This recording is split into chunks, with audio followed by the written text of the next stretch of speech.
વડોદરા મહાનગરપાલિકાએ નાગરિકોને વધુ ઝડપી, સરળ અને આધુનિક આધાર સેવા પૂરી પાડવા માટે 20 નવી સ્માર્ટ આધાર કાર્ડ કીટ ખરીદી છે.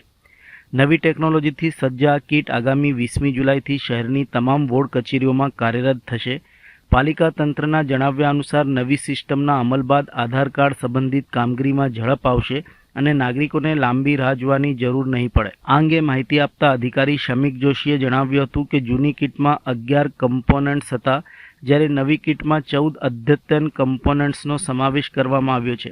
નવી સિસ્ટમમાં single iris scanner, single thumb scanner અને પાવર બેકઅપ માટે UPS જેવી સુવિધા ઉપલબ્ધ કરાવવામાં આવી છે, જેના કારણે વીજ પુરવઠો ખોરવાય ત્યારે પણ આધાર નોંધણી અને અપડેટની પ્રક્રિયા ચાલુ રાખી શકાશે. નવી કીટના કારણે આઈરિશ અને ફિંગરપ્રિન્ટ સ્કેનિંગ વધુ ઝડપી બનશે. દિવ્યાંગ નાગરિકોને બાયોમેટ્રિક વિગતો નોંધવામાં મુશ્કેલી ન પડે તે માટે પણ ખાસ વ્યવસ્થા કરવામાં આવી છે. પાલિકાએ આધાર સેવાઓને વધુ સુલભ બનાવવા માટે હોમ વિઝિટ અને કેમ્પ મીટની વ્યવસ્થા પણ શરૂ કરવામાં આવી છે, જેના અંતર્ગત બીમાર વ્યક્તિઓ, વરિષ્ઠ નાગરિકો અને નાના બાળકો માટે કોર્પોરેશનની ટીમ ઘર સુધી જઈને આધાર સંબંધિત કામગીરી પૂર્ણ કરશે. વોર્ડ કચેરીઓમાં નવી ફિક્સ સેટઅપ કીટ કાર્યરત રહેશે, જ્યારે જૂની લેપટોપ આધારિત સિસ્ટમનું પણ અપગ્રેડેશન કરવામાં આવી રહ્યું છે. ઉપરાંત આધાર કાર્ડના normal, inactive, suspend, block, cancel અને સહિતના 6 અલગ અલગ સ્ટેટસ માટે નવી સુવિધાઓ અને ઉકેલો તૈયાર કરવામાં આવ્યા છે. ખાસ કરીને સ્ટેટસ માટે નવી પ્રક્રિયા અમલમાં મૂકવામાં આવી છે. જો કોઈ વ્યક્તિને ભૂલથી મૃત જાહેર કરવામાં આવ્યા હોય તો સરકારી અધિકારીની હાજરીમાં બાયોમેટ્રિક અપડેટ કરીને તેનું આધાર કાર્ડ ફરી સક્રિય કરી શકાશે. પાલિકા તંત્રએ દાવો કર્યો છે કે સમગ્ર સિસ્ટમમાં સંપૂર્ણપણે સુરક્ષિત છે અને તેમાં હેકિંગ અથવા તો ડેટા ચોરીની કોઈ શક્યતા નથી. હાલમાં સિસ્ટમ L2 એક્ટિવેશનના તબક્કામાં છે અને ઓપરેટરોના ઓનબોર્ડિંગ બાદ તમામ મશીનો કાર્યરત કરવામાં આવશે. પાલિકાનું લક્ષ્ય આગામી 20મી જુલાઈ સુધીમાં શહેરની તમામ વોર્ડ કચેરીઓમાં નવી આધાર સેવા શરૂ કરવાનું છે. હાલમાં 20 કીટ ગાંધીનગરથી આપવામાં આવી છે. આધાર કાર્ડની અંદર જે જૂની કીટ હતી એમાં 11 કમ્પોનન્ટ્સ હતા, અલગ અલગ જે કમ્પોનન્ટ્સ 11 હતા. હાલમાં જે આવી છે એમાં 14 કમ્પોનન્ટ્સ આવ્યા છે. એમાં ઘણી બધી જે લિમિટેશન્સ હતી જૂની જે કીટ હતી અંદર, જેમ કે આઈરિસની અંદર કેપ્ચર થવામાં વાર આવતી હતી, થમ્બ ફિંગર કેપ્ચર થવામાં વાર થતી હતી, સ્કેન થવામાં વાર થતી હતી. કોઈ એન્ટ્રી, ચાલુ એન્ટ્રીમાં જો લાઇટ જતી રહે તો એને એન્ટ્રી ફિનિશ કરવામાં તકલીફ પડતી હતી. તો UPS આવી ગયું, સિંગલ આઈરિસ આવી ગયું, સિંગલ થમ્બ આવી ગયું, જેને લીધે દિવ્યાંગ વ્યક્તિઓને પણ વાંધો ના આવે એમના માટે સ્પેશિયલ ફેસિલિટી આપવામાં આવી છે હાલમાં. અચ્છા, કોઈ બીમાર વ્યક્તિ હોય અને એમણે ઘરે જઈને આ સિસ્ટમ માટે કેવી રીતે કાર્ય કરે?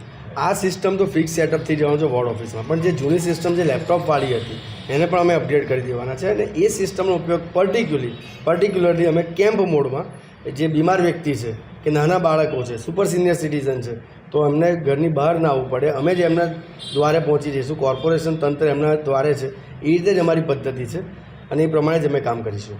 અચ્છા, હવે આધાર કાર્ડ માટે એક જ જગ્યાએ પહેલાં આવવું પડતું, તો હવે દરેક વોર્ડમાં આ ફેસિલિટી? નહીં, આધાર કાર્ડમાં અલગ અલગ વોર્ડ ઓફિસમાં ચાલતું જ હતું, પણ હવે દરેક વોર્ડ ઓફિસમાં ચાલુ થઈ જશે.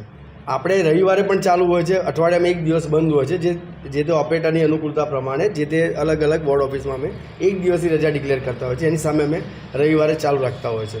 ને નાગરિકોને કોઈ વાંધો ના આવે, તકલીફ ના પડે એ આશય માત્રથી જ અમે રવિવારે છેલ્લા 2.5 વર્ષથી અમે ચાલુ કરેલું છે, જે અંતર્ગત અત્યાર સુધીમાં 2.5 વર્ષમાં 60,000 નાગરિકોએ આ શનિ રવિની રજાઓમાં આધાર કાર્ડની સેવાઓનો લાભ લઈ ચૂક્યા છે.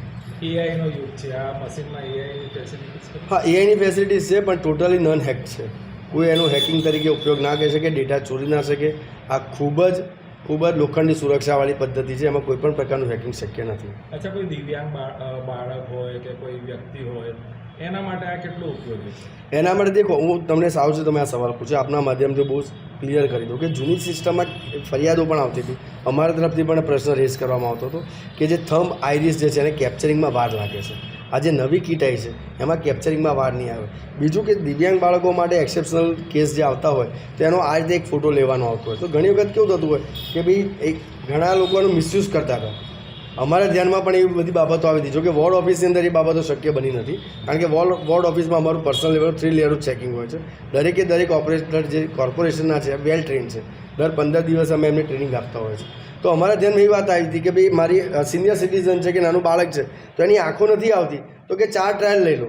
4 ટ્રાયલ પ્રોપર વેથી લેવાશે વાંધો નથી, પણ એનું એક્સેપ્શનમાં નાખી દેતા હતા. એટલે કે તું તારો ફોટો પડે તો આંખો બંધ કરી દેશે. તો આવી રીતે એક પ્રકારનું ફ્રોડ જ કહેવાય.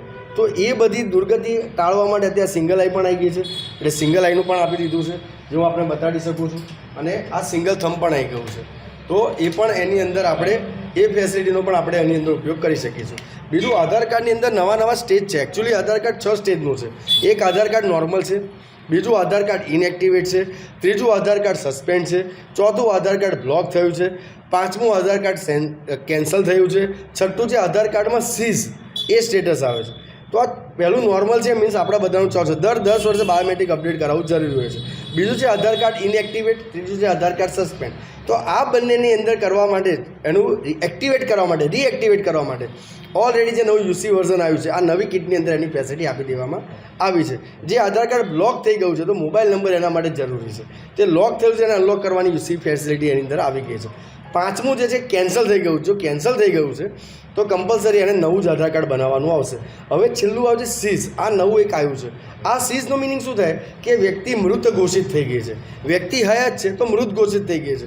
તો એવા કેસીસમાં શું કહ્યું છે, એને કમ્પલસરી ગવર્મેન્ટ ઓફિસરની હાજરીમાં, જે તે સેન્ટર ઉપર જઈને ગવર્મેન્ટ ઓફિસરની હાજરીમાં એણે એનું બાયોમેટ્રિક અપડેટ કરાવવાનું છે. એમાં કોઈ સુધારો કરાવવાનો નથી, માત્ર બાયોમેટ્રિક અપડેટ કરાવવાનું છે.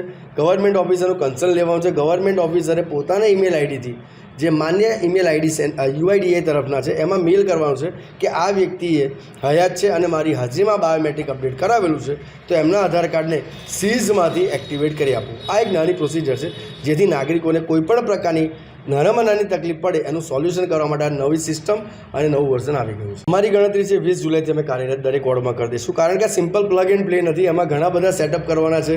L1 activation, L2 activation, L2 activation કર્યા પછી ઓપરેટર ઓન બોર્ડિંગ. આ બધી બહુ લાંબી પ્રોસિજર છે. આ કિટ આવે તો મહિનો થઈ ગયો છે, પણ એ મહિનાની અંદર સેટઅપ કરતાં હજી અમે L2 એક્ટિવેશન સ્ટેટસ ઉપર પહોંચ્યા છે. હવે એ પતી જશે પછી ઓપરેટર ઓન બોર્ડિંગનું આવશે. જેવું ઓન બોર્ડિંગ થશે 20 જુલાઈથી લગભગ અમે તમામ વોર્ડમાં અમે મોકલી દઈશું. કેટલી કીટ આવી છે? 20 કીટ આવેલી છે.